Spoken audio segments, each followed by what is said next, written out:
Well, here we are. Yes, indeed. Finally. After a long time, I have to say. Indeed.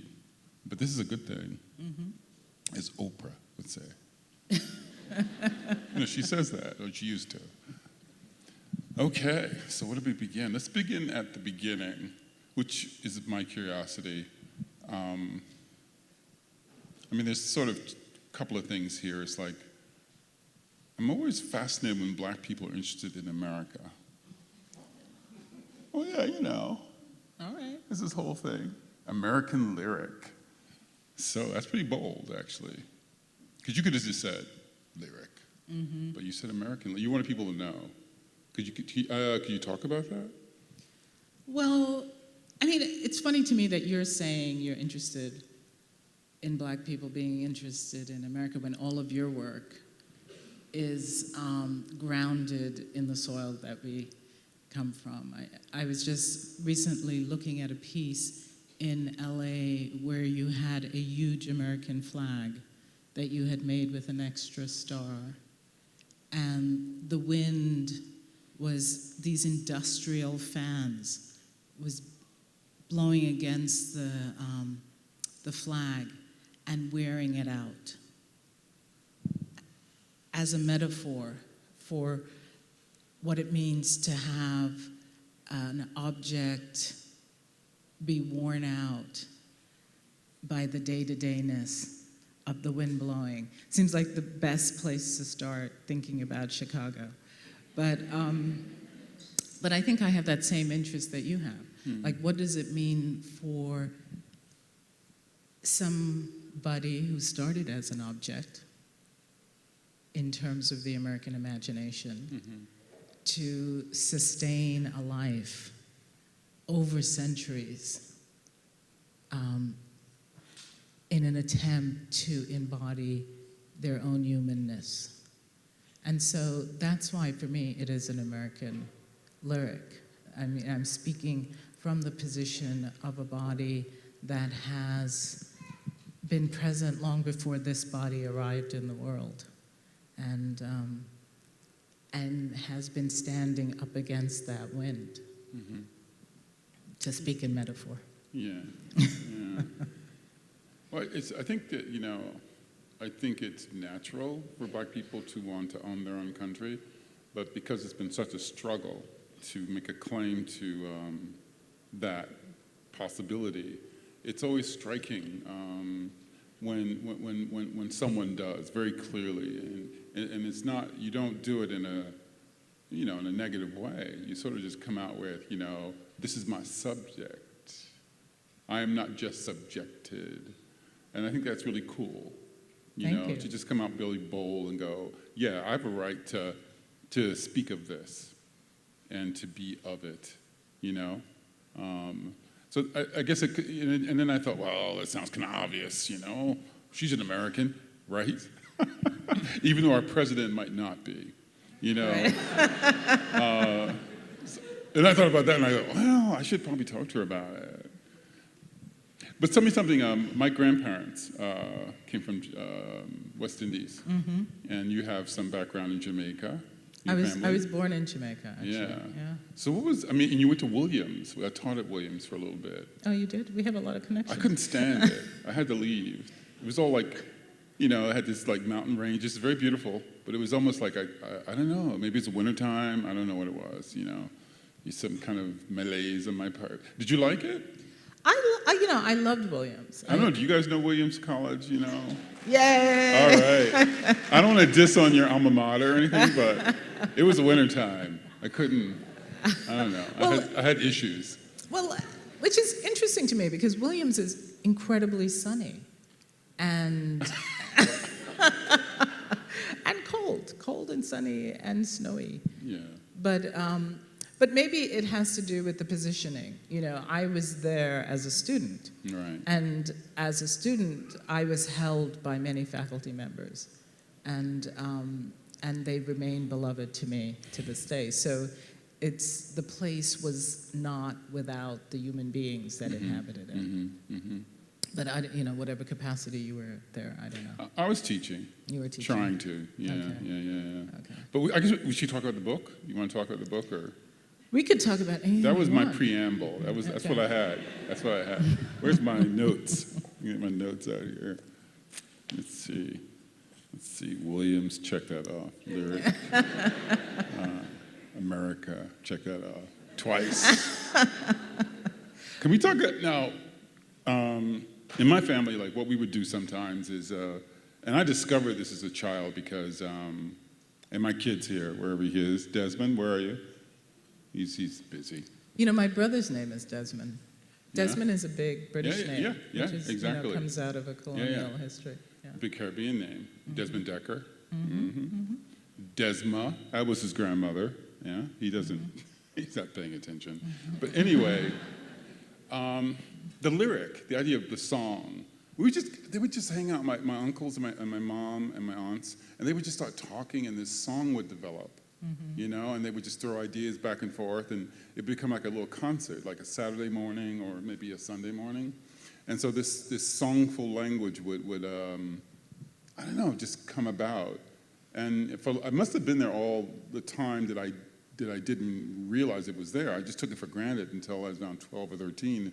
And I realized this doesn't happen in every household. This is something that my family does that I realized that some other black families do, you know, where they just, maybe, I don't know what you call it, informal rapping, I don't know. So how did you come to the lyric? Well, I'm a poet. No.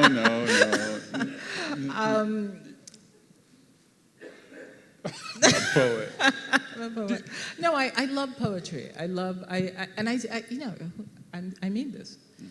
Poems have functioned in my life like friends, and they have articulated things that nothing else in the culture have articulated for me.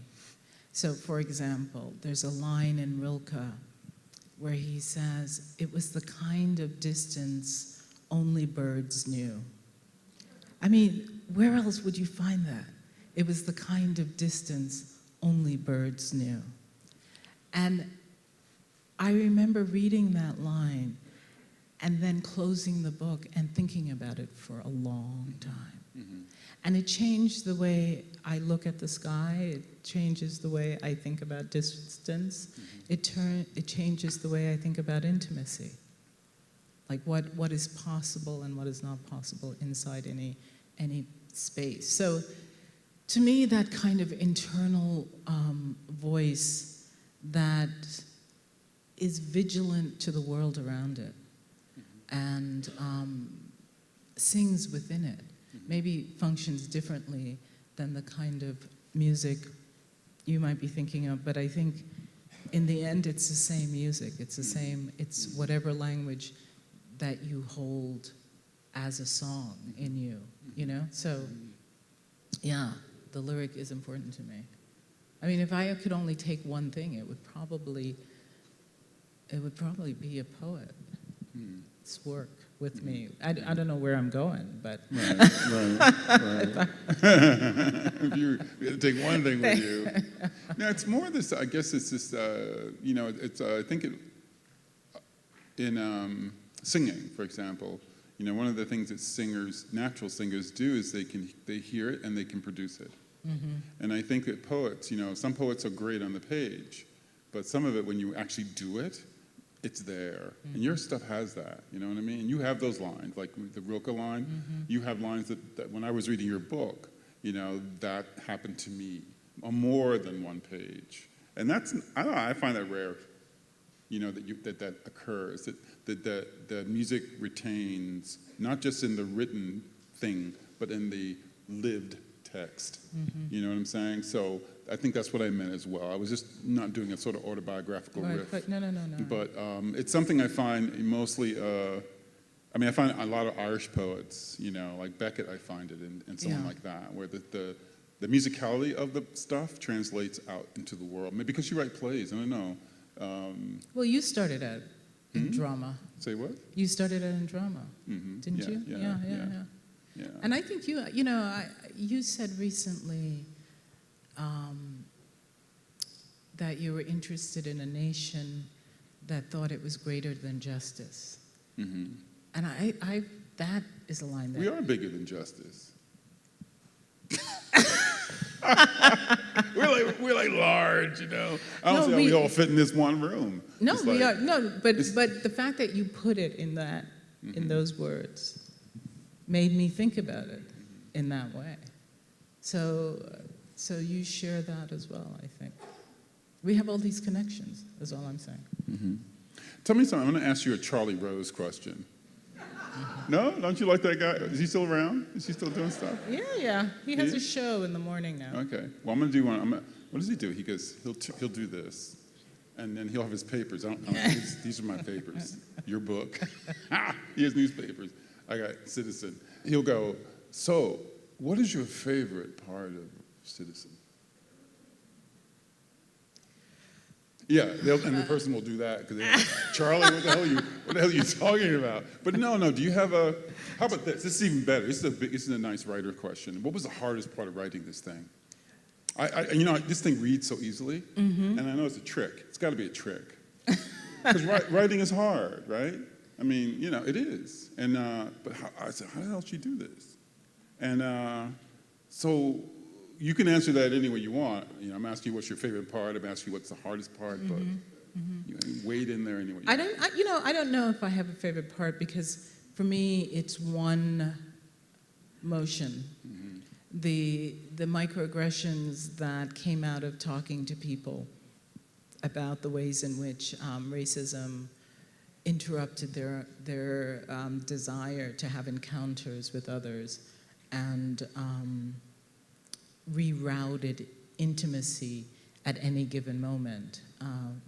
That came out of conversations with people and with myself. So that was one process. Some of the situations came out of viewing actual events in the culture, like Katrina or Zidane headbutt. But it all, I was really interested in the way people often say when something happens, how did that happen? And I think, well, if you're going to sit at home and think about black people as X or Y, and then you're going to question how Dylan Roof went into a school and gunned down, a church and gunned down 9 people, that's a real disconnect in terms of what is possible within a culture that holds systemic racism. So I wanted to create the wave that led to these moments. The hardest thing to write was the ending, because I think when you leave a book, you think, if one thinks about the sonnet and the closing couplet, as making an attempt to lock things down in a kind of classic text way. This was a book that had no closure, because in as much as it reflects back on the society we live in, I think we don't understand the kind of violence that is possible and continues to be possible in this culture that we live in. And so I didn't want to create a false ending. And in that, it meant I couldn't make one up. So I had to wait for it. And it took years to write the ending. And then in that kind of magical kind of way, even though I don't know what that word magic means, but in the way life works, let's put it that way, the editor said to me, you have to send in the final. We can't wait for you any longer. And so then it became the thing that I had to do. And basically the last page was what exactly happened. I was sitting in my car waiting to go to play tennis. And a white woman drives up into the opposing spot, and she looks at me, and I look at her. And then she backs away and drives across the lot of our club and parks over there. And I'm thinking, wait, this is kind of like a microaggression. Let me do something I haven't done. Let me go ask her why she just did that. Instead of me trying to read that action, let me go ask her. So I jump out of my car and I start running in my tennis skirt after this lady's car. And then all of a sudden I thought two things. One, I thought she's going to think I'm crazy.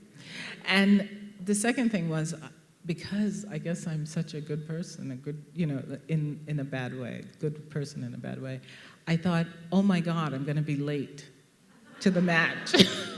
So then I looked down and I didn't have my tennis racket. So I thought, if I go after her, then I'm going to have to go back to the car and get the racket, and there's no way I'm going to get to the court on time. So I decided, forget her. Go get your racket. You know what she's going to say, or you don't, But you know how you feel. And you know what you just experienced. And maybe that's all you need. And that became the end. I was like, oh, that's the end. And then I went and played tennis. I don't know if I. So that's how it just happened. You just find these moments, Right. and they enact something you think you're looking for. It's almost like your crawl. Don't you think? I mean, Yeah, in you a guys, sense. we're here to see Claudia. I crawl sometimes. I used to a lot more, but not anymore as much. But in the sense that the crawl is an attempt to arrive in a place to enact a moment, right? Like you saw the moment of what it meant to be degraded inside the society, and you wanted to enact it. And then you got down and you crawled. And it became the moment in its larger sense. I guess, I guess like I haven't really done any formal crawling. Lately. Yeah, I've gotten other people do my crawling for me. But I remember people ask me, they go, well, there's the black guy who does these artworks that he crawls. But I haven't done a formal crawl in a long time, like by myself. And I knew this when I first started, I think in '78, that I wanted other people to crawl with me.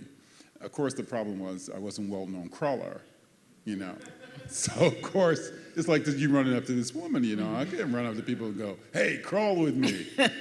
This is meaningful. It's just not going to work. Even now I may have a problem. But anyway. Well, it wasn't good for your knees. Huh? I thought it wasn't good for your Say it wasn't good for your knees to be crawling. Yeah. There's that, too. But anyway. So, I don't know. But I thought later that, I knew initially when I was doing these endurance works that it was about a kind of sacrifice, that it was about a moment that was maybe like writing, in the sense of, because I like to write, that it was about a text that, so it sort of was about wearing itself out and not being ashamed to, it was a text or a thing that was sponsored by the fact that in the 70s, New York City was opening its, mental institutions and halfway houses and sort of spewing these individuals onto the street. And so, you'd go to an ATM and you have to step over these people, and many of them were black.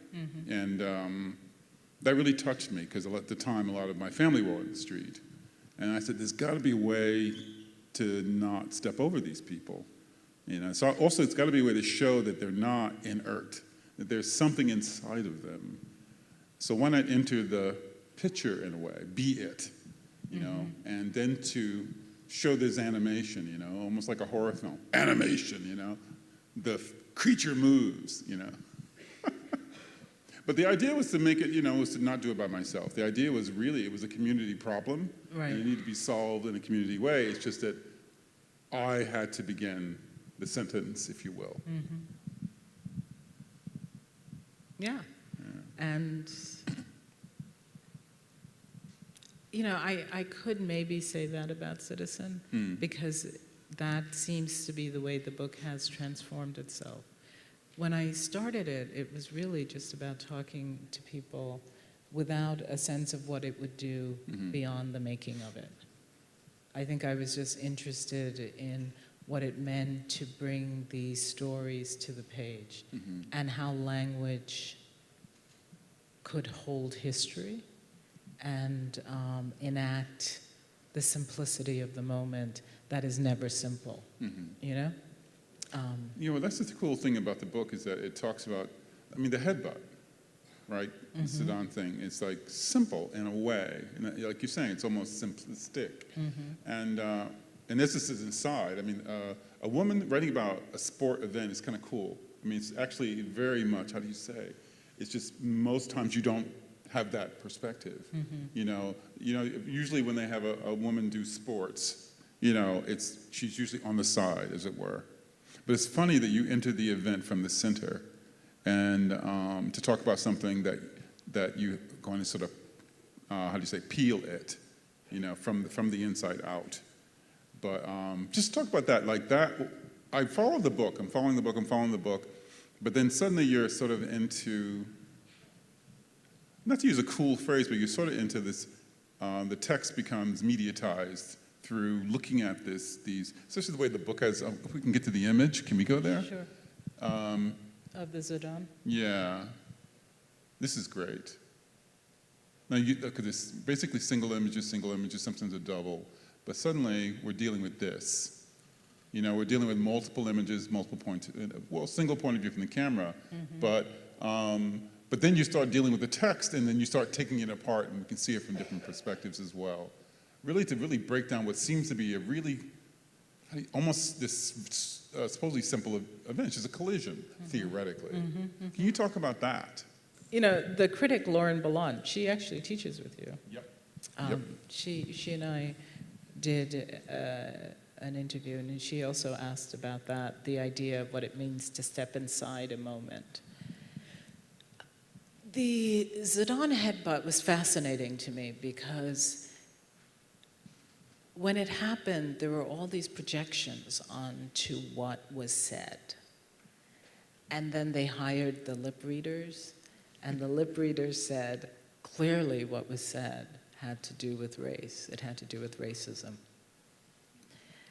And then I read the blogs, and the blogs went to town in terms of racism. That's where the racism really happened, and the moment gave, like, you know, a lot of racists permission to go after Arabs, blacks, anybody they wanted to.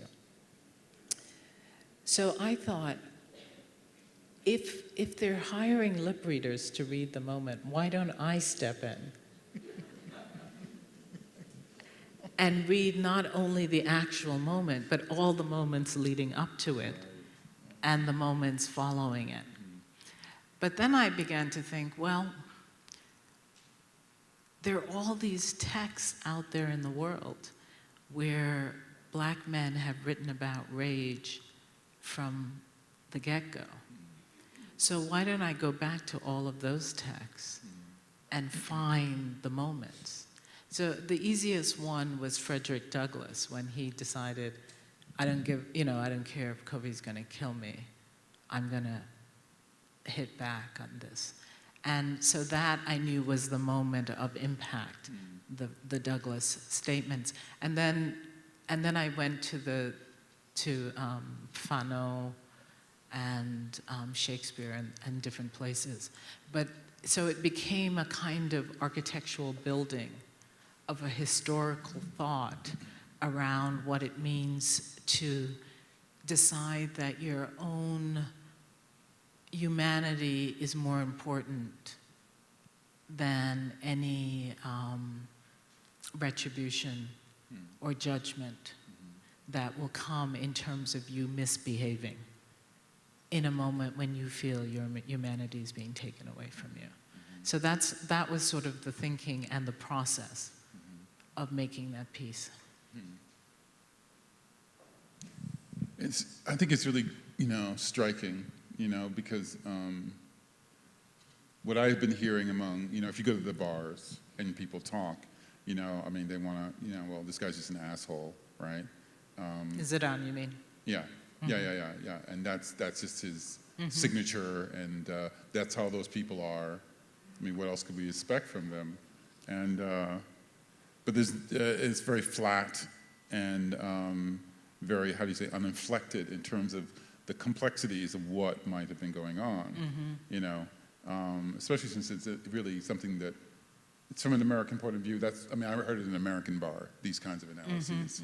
So it's also that part of it that the sort of flattening out of, how would you say, the layers of the event. So it was really cool to see that you sort of opened it up, right, and showed us another way to read it, or also connecting it to our own soil, if you will, our own terra firma, But let me ask you, some of the other images in the book, for example, what's the image, not the Glenn Ligon one, but the lynching image, I think. There it is, back. Yeah, this is another very striking. Tell me about the doubling of the image. Well, in the book, we only have the image on the right. The original image, Indiana, the lynching of those two men. And I think it's interesting that, I think it's not, you think this was in the South. Right, exactly. And one forgets how southern the Midwest was and still is to a certain degree. I mean, when I first moved here 5 years ago, and I was trying to find a place to live, and you're taking the train, on the train, and at least the black voices are very southern here, at least to my ear. Coming from New York originally, and this is beautiful, lilt to the voices here. Reminds me almost, it's not Baltimore, but Baltimore has a similar kind of thing going on. Right. That maybe you don't expect because Chicago is Chicago, right? Well, I think this is one of the myths that we have.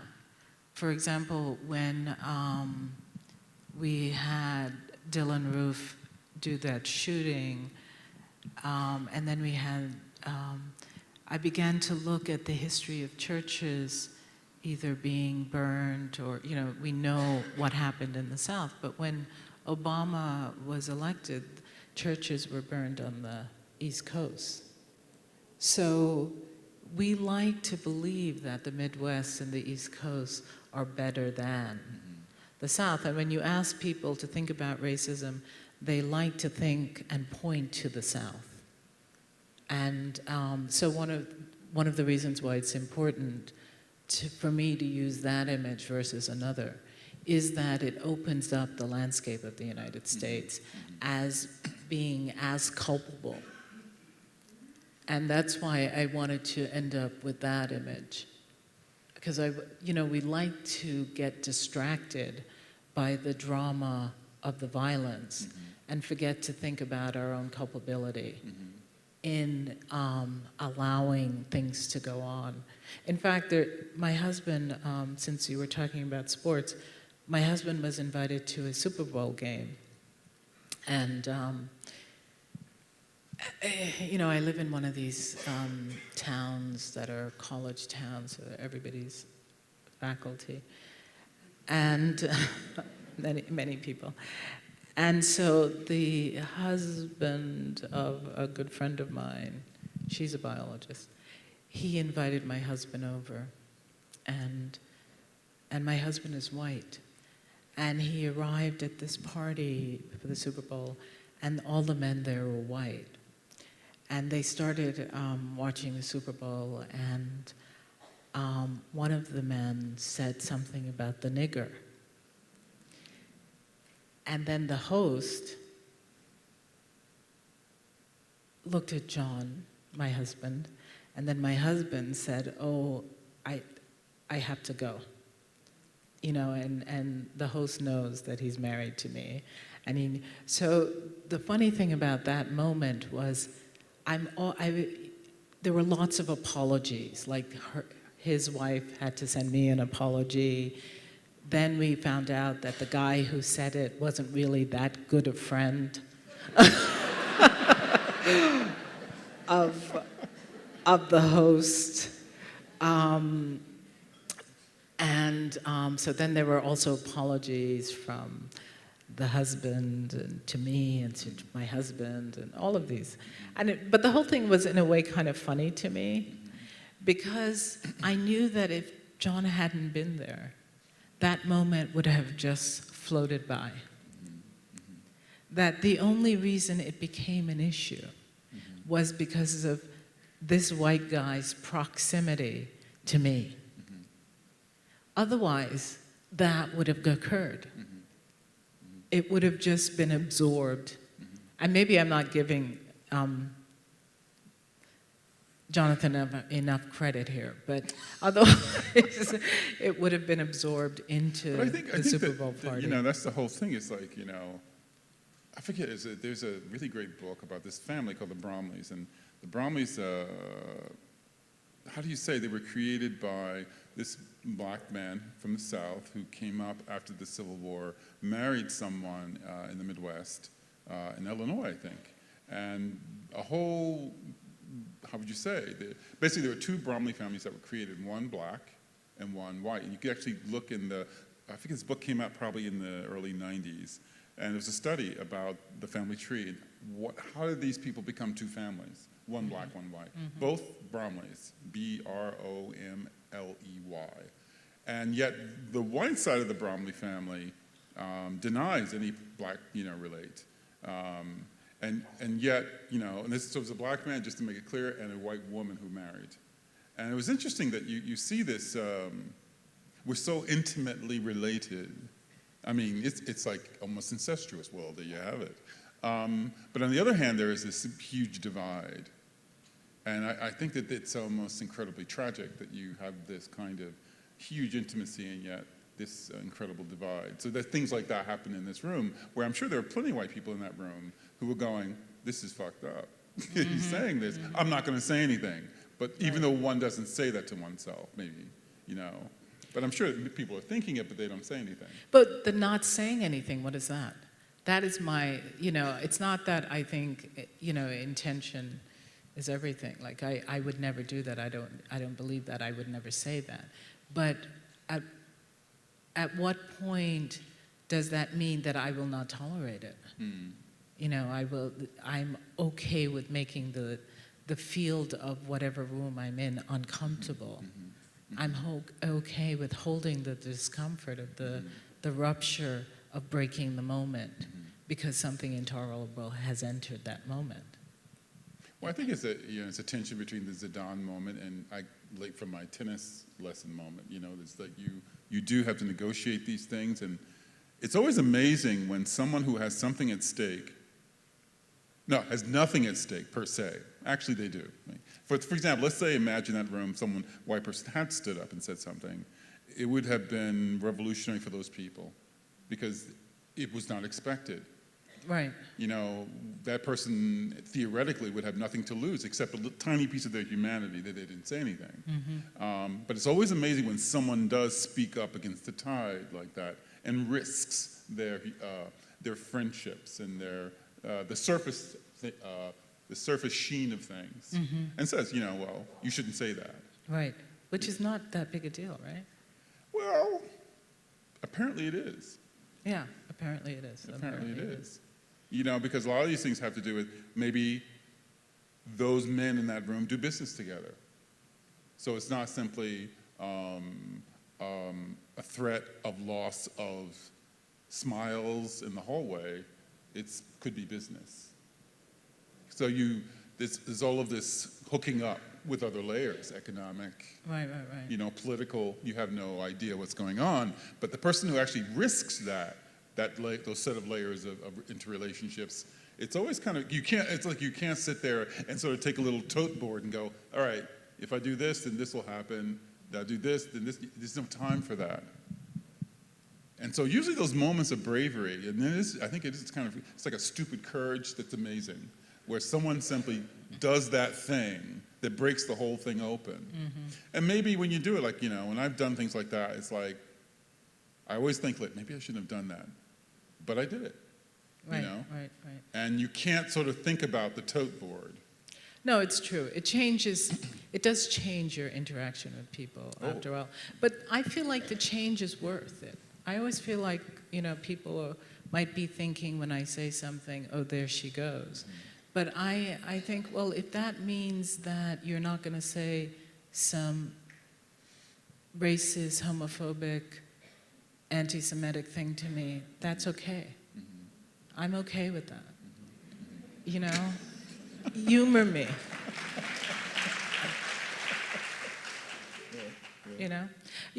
But when you were talking, it made me think of Thomas Jefferson. Oh, that's good. No, because the thing that's really interesting to me about Thomas Jefferson is he's somebody who said, oh, you should free the slaves. You shouldn't treat human beings like that. And yet he didn't. But the reason he didn't have anything to do with him not recognizing the atrocities around slavery. It had to do with his finances. He would go to Paris and he would buy art and books and wine, because at Monticello they would throw these huge parties.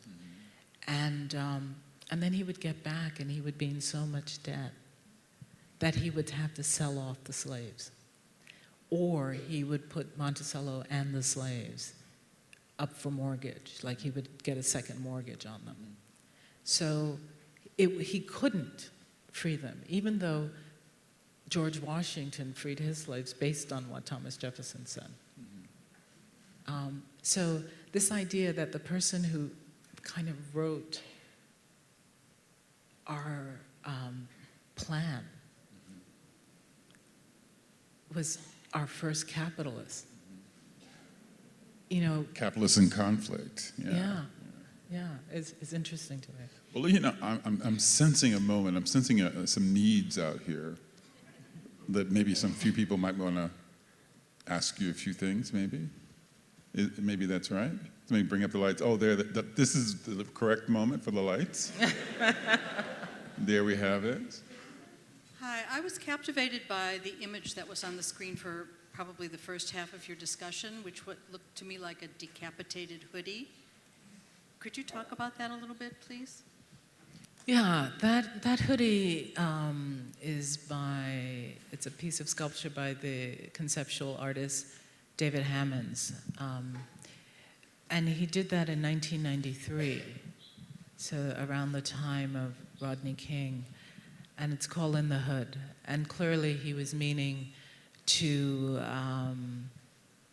bring forward all the ways in which that hoodie, which worn on the body of a white person would not mean what it means in terms of attaching the black body to criminality instantaneously.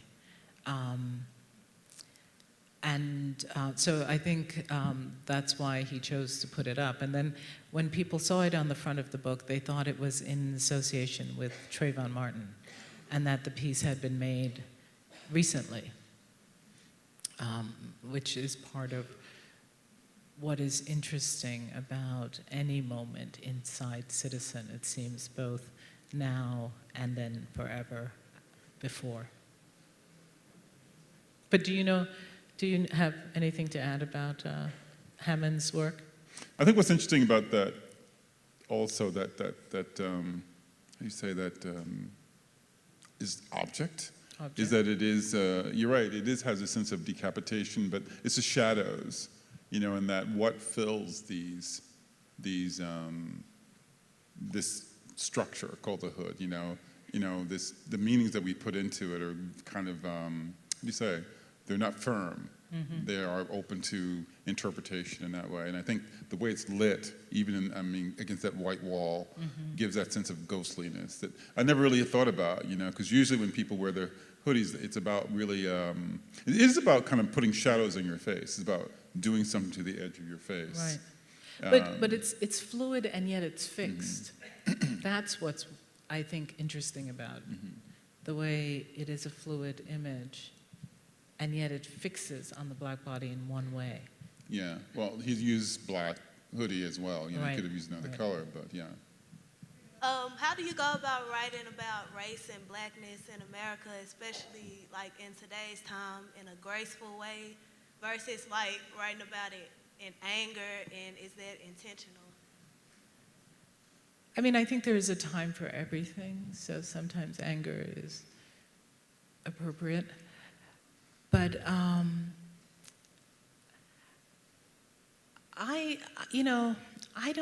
not angry with anyone because I feel that racism is institutional. And all of us are subject to the ways it remains in play in these great United States, right? So if white people, certain white people, allow their imagination that has been built inside a racist culture to steer their behavior, that's not all white people, that's certain white people. And there are also black people who have allowed their imagination to be built inside a racist culture. So I am, and for example, I wrote a piece on Serena Williams in the New York Times the other day. And I was giving a talk in DC, and a black woman came up to me and she said, I read that piece you wrote on Serena Williams, in which you explained what she had to go through and all the things that have happened to her. And she said, for years I thought she was just acting badly. And it made me so ashamed of her and ashamed of black people. And then I read your piece and realized she was reacting to something. She just wasn't out there shaming black people. And that moment was poignant for me because it made me realize that black lady had been living her life under the shadow of the white gaze. That black people were performing for her estimation of what white people would say about them, which showed a kind of lack of freedom in and of herself. And so, and that's part of racism. That's part of the racist structure that we live inside. So if there's not anger because we're all grappling inside the same system. And the question is, who's going to call the system out? Who's going to, show up so that all of us can start living a little bit better, or at least failing differently in the future?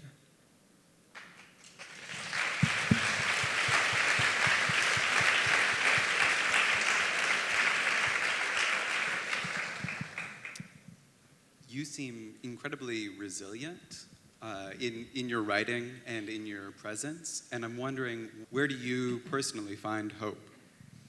Where do you find hope? What? Where do I find? Where do I find hope? Yeah, where do you find hope? Strangely enough, out there. Yeah. It's as simple as that. Yeah. And as problematic as that. I think in order to even have a concept like hope, you have to trust. You have to trust in the face that there's no certainty. Mm-hmm. And you just got to, hook it up and make, you sort of make a deal with each other that you're going to make an effort to do, as you said, something different, right? Mm-hmm. To fail differently. I think it's cool. And I think that it's, but people are always looking over their shoulders at each other, and we're taught to do that, to be suspicious of our neighbors. Mm-hmm. It's very difficult to come together and do something together in a specific way for a specific goal, and to stay with it. Yeah. Like, not hate each other so much. Yeah. But also, I think we have to realize that at least I'll speak for myself, I want the encounter. You want to be in the room together. Sure. I wanted to meet you. I probably want to meet a lot of you if I got to know you a little bit, or maybe not. I don't know, but but that but inherently we want intimacy. We want encounter. We are social beings, and so in that, I think that's the hope that we're going to keep struggling because we want to be in the room. I want to be in the room. You want to be in the room, and. We just got, we need to get the room to hold us, to hold all of us, I think, the room's going to do what the room's going to do. The world's going to do what the world's going to do. It's really up to, the world's going to do what it's going to do, but I really think it's up to us to take that risk, and to not, how do you say, prophesize or guess or tote board, whatever phrase you want to use, what the outcome will be, because no one really can tell. It might work out really well. And might not, yeah. I was in the airport yesterday, because I live in the airport. You might not know this about me. And there were these 3 black guys sitting in 3 seats. Funny. And there was a 4th seat. And I thought, I'm going to go sit in that seat. So I sat in the seat, and the guys, they were talking. And when I sat down, they were talking about a show where divers dived in caves to look at killer whales. And then they were saying that the guys were white, that only white people would do something like that. That they would, like black people had more sense. They would never go down. And but all 4 of us, I was in Kansas City, Missouri. I thought I was in Kansas, but I was in Kansas City, Missouri. And all 4 of us were visitors. And so they noted when I sat down, but then they continued the conversation. And I loved this moment, because then they said, nothing's going on. There was no nightlife in Kansas City. And they were like, yeah, nothing. And then the plane came in from Chicago, and some women got off, and some good-looking women. And one of the guys said, I think we're leaving Kansas City too early.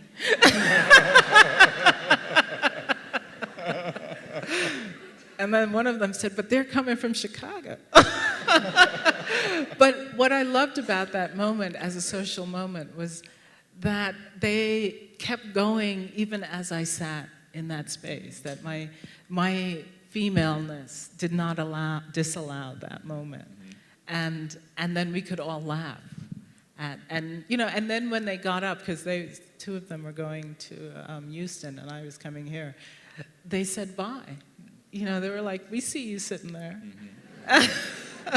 So that's what I mean. I love when spaces can open up and fold and hold you and then let you go.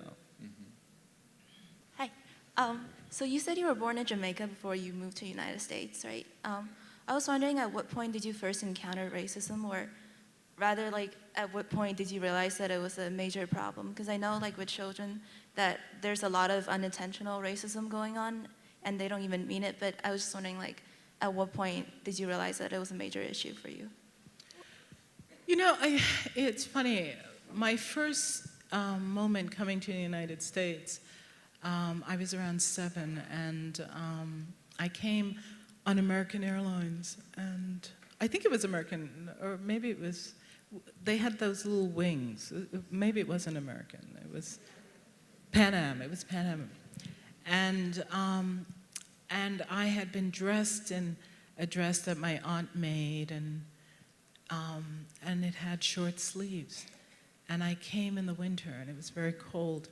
And the stewardess, who was a white lady, had a white eyelet sweater, and she gave it to me. So that was my first encounter with coming to the United States. She gave it to me, and that was a sweater that brought me out into the cold of of the American landscape. It was not returned to her. That was now my sweater. So I think as a child, I don't think I was thinking about racism per se. I went to a Catholic school, and those of us who went to Catholic schools back in the 70s, and it was before anyone told the nuns they shouldn't beat up the children. And, I mean, there were a lot of good teachers, I know, but there were some who felt they had the right to do that. And so I remember my first moment, which is not an answer to your question, but I remember the first time as a child I recognized that adults do things that are unjustified, and that justice was not in play in terms of the way people behave, that it had to do with their own failings, their own desires, their own insecurities. And that happened in the classroom with these nuns. And I think that was a more important lesson than when I learned that people would do those things just because I was black. And so I don't know when that other moment happened, but I do remember, as a child sitting there thinking, just because they're all grown up doesn't mean they're not children. And it was because Robert, this little boy named Robert in the class, we were singing, to get back to where we started in terms of songs, we were singing Ave Maria. And the nun couldn't really sing. She couldn't carry a tune. And Robert did not laugh, but he smiled, because it was just so broken, her singing. And she saw him smile, and she walked over to him, and she punched him. And she then hit him again. And the rest of us in the classroom had to watch this. And it changed my relationship to those teachers for the rest of the time I was in school. And then you begin to watch people in a very different way and understand that when they need something, they will terrorize everybody to get it, even if it's that thing is just a fiction. Even if she just needs to think, she knows how to sing. Anyway, that's my answer. Thank you so much.